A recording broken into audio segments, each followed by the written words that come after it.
Vous voulez savoir ce qu'il y a d'encore meilleur que tous les plus grands vins de Westeros?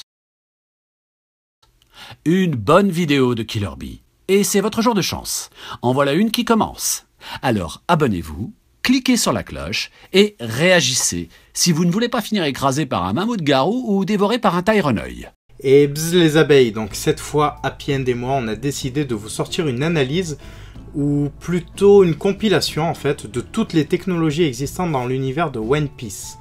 Je veux dire par là que toute avancée technologique ou scientifique sera évoquée dans les prochains épisodes de cette série. Je parle déjà de prochains épisodes supplémentaires parce qu'au moment où j'écris ces mots, je sais pas combien de pages ça prendra et que je refuse de vous faire des vidéos un peu trop compliquées à suivre à cause du temps qu'elles prendront bien évidemment. Je préfère faire les choses bien et comme il faut bien évidemment. Et je vais donc commencer par le rôle immense qu'ont les Denden Mushi dans notre aventure. Le Denden Mushi classique, donc celui-là il possède deux propriétés intéressantes. Premièrement, il s'agit d'une équivalence au téléphone fixe chez nous. On peut donc supposer qu'il n'a pas, comment dire, il n'y a pas réellement de limite en termes d'émission en fait. Il n'y a pas de limite de connexion en termes de distance, vous voyez. S'il y en a une, il existe probablement des services de relais pour y remédier. Deuxièmement, leur capacité à scanner ou à imprimer des documents. Cette particularité en fait des compagnons parfaits pour diffuser des avis de recherche ou des informations dans les journaux du monde entier. Ce Denden Mushi est donc utilisé aussi bien chez les particuliers que dans les grandes entreprises, mais il semble cependant aussi présent que les téléphones fixes à leur début, c'est-à-dire très peu répandu au sein d'utilisateurs particuliers, sauf, dans les foyers d'utilisateurs particuliers plutôt, c'est un peu plus français, sauf pour ceux qui bénéficient d'un certain statut, d'un certain rang social on va dire. Le bébé Denden Mushi. Alors on va considérer ces Denden Mushi là comme des talkie-walkie plus que comme des téléphones portables. Ils ont une capacité d'émission assez réduite, mais ils sont facilement transportables.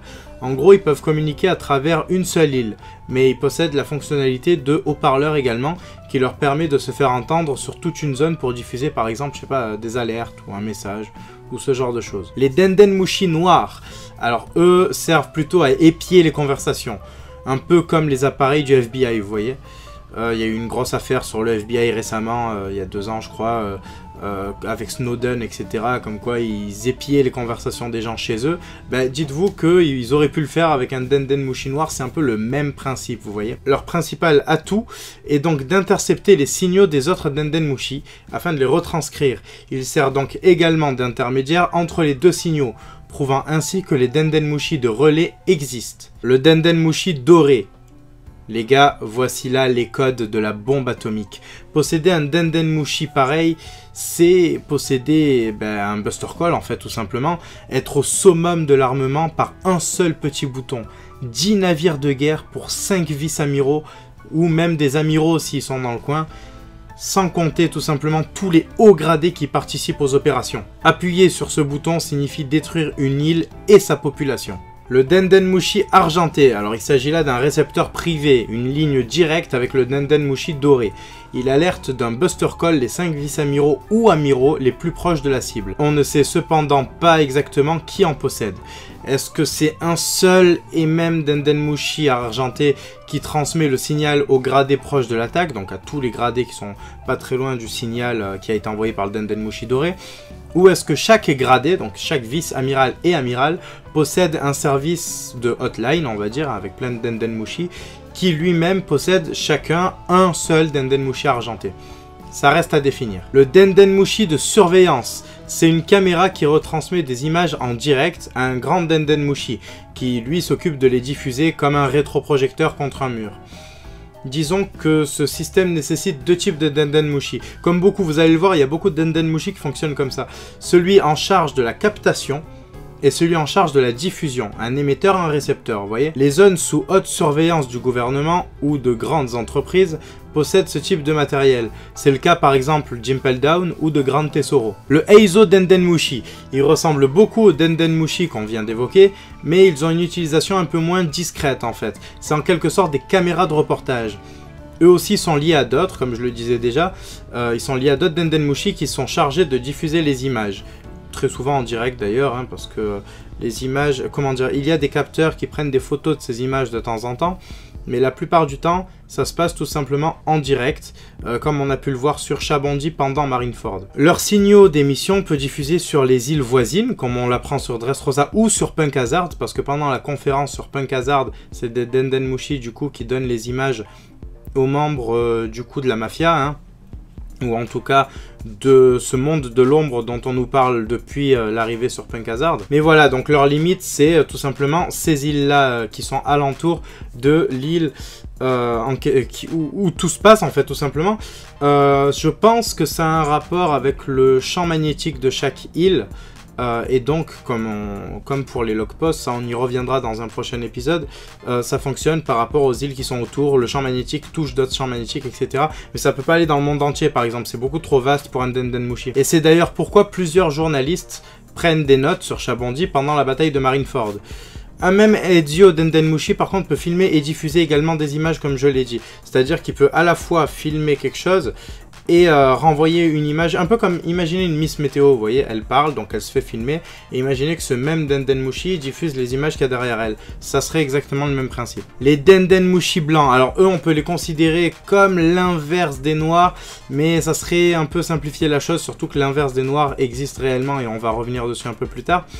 Donc comme vous le savez déjà, les noirs réceptionnent puis copient les signaux de tous les Dendenmushi en ligne.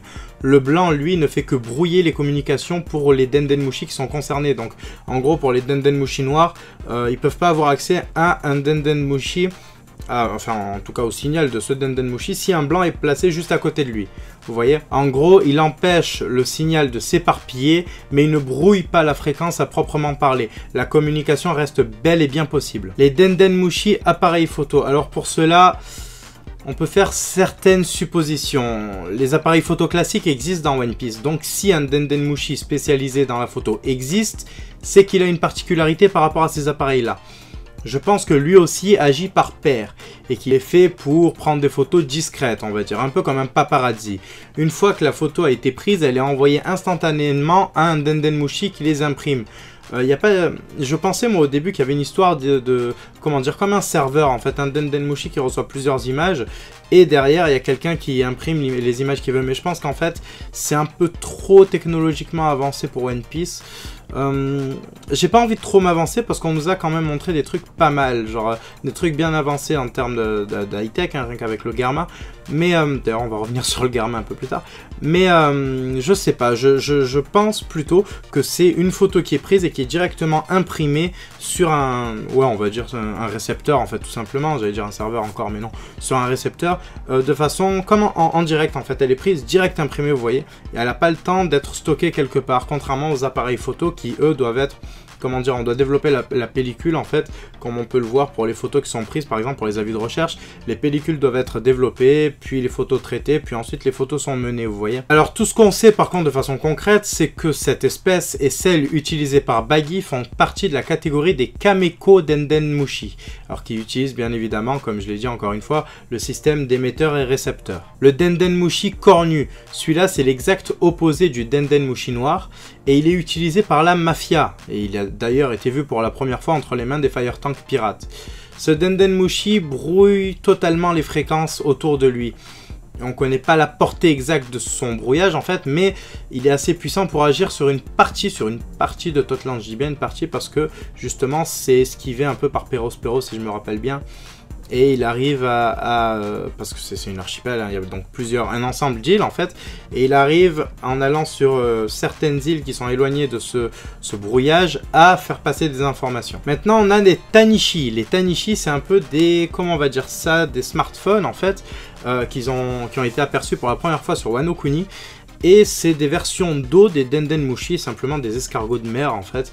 Ils sont tout petits, ils tiennent dans la main, enfin en gros le coquillage sert de poignée tout simplement, et comme leurs cousins ils peuvent prendre l'apparence de la personne qui les appelle. Les Tanishi photo, alors ça pareil c'est un Tanishi plus grand qui ressemble au Dendenmushi géant de diffusion, hein, dont nous ne parlerons pas puisqu'on a déjà évoqué récepteur, émetteur, c'est juste le récepteur en fait tout simplement qui... c'est le récepteur mais il émet quand même un signal contre un mur ou un truc comme ça. On est déjà revenu dessus plusieurs fois dans les autres descriptions, donc pas la peine de revenir encore une fois. mais voilà, vous aurez l'essentiel. Les Dendenmushi navires. Alors voici le plus improbable des Dendenmushi à ce jour. Celui qui sert de bateau à la flotte des Vinsmoke, donc du coup, c'est même carrément plus qu'un bateau, c'est un pays. C'est le pays du Garma 66, Double Six, comme certains disent d'ailleurs. Donc c'est forcément un Dendenmushi originaire de North Blue, vu l'histoire du pays. Et jusqu'à présent, c'est l'utilisation la plus particulière que j'ai vue pour cet animal. Mais on va passer à la base de cette technologie, à la base de la technologie issue des Dendenmushi, enfin des escargots. Les Dendenmushi sauvages, donc ça va nous servir tout simplement de conclusion, hein, cette partie-là. Sachez que chaque Dendenmushi ou Tanishi a la capacité de reproduire les émotions, et un peu le visage, hein, de la personne qu'il représente. Mais sachez aussi que chaque individu de ces deux espèces ont leurs propres émotions. Comme nous le montre en fait celui de Baggy pendant l'arc Marineford. Et on sait aussi que à l'état sauvage, les escargots ne possèdent pas d'ajouts technologiques. C'est des ajouts qui ont été faits par les hommes. Ils peuvent donc se contenter tout simplement de salades et je sais pas moi des papouilles de Mancheli, mais en tout cas ils ont plus d'ajouts technologiques. Les habitants de Zoo ne savent pas comment transformer un escargot sauvage en Dendenmushi. Ça veut donc dire qu'il faut évidemment un savoir-faire très particulier pour réaliser cette action. Bien sûr, l'inspiration d'Oda vient d'une théorie qui relate en fait l'utilisation de télépathie par les escargots. Et c'est cette même théorie qui a donné naissance à cette capacité chez les Namek, eux-mêmes étant un mix entre humains et escargots, hein, ça se voit rien qu'au prénom. Déjà, regardez les prénoms des Namek, Nails, etc. À part ceux nés sur Terre, hein, ceux qui sont nés sur Namek, regardez bien leurs prénoms, vous allez comprendre que en fait, ils sont totalement inspirés d'escargots. Enfin, pour conclure, je dirais qu'il n'existe qu'une zone connue, une seule, où les Dendenmushi n'existent pas, même à l'état sauvage. Il s'agit de Skypiea, ou peut-être même de l'ensemble des îles célestes, mais nous on le sait pour Skypiea parce que c'est la seule île qu'on connaît réellement, même sur Vesaria je crois, enfin l'île de Nami là, pendant les 2 ans, on ne sait pas, hein, on n'en voit pas, mais on ne sait pas, on peut pas, alors que sur Skypiea c'est affirmé, confirmé, on le sait, il n'y a pas de Dendenmushi. Mais, ils peuvent se servir d'un autre type de technologie, les Dials. Et justement, rendez-vous la prochaine fois, donc au prochain épisode de la technologie dans One Piece pour parler des Dials. Et on va continuer à creuser la technologie utilisée dans One Piece, bien évidemment avec les épisodes d'après. Donc n'hésitez pas à nous suivre sur nos réseaux sociaux présents en description. On sera à Avignon avec Sweet le 18 mai pour l'ouverture du Meltdown.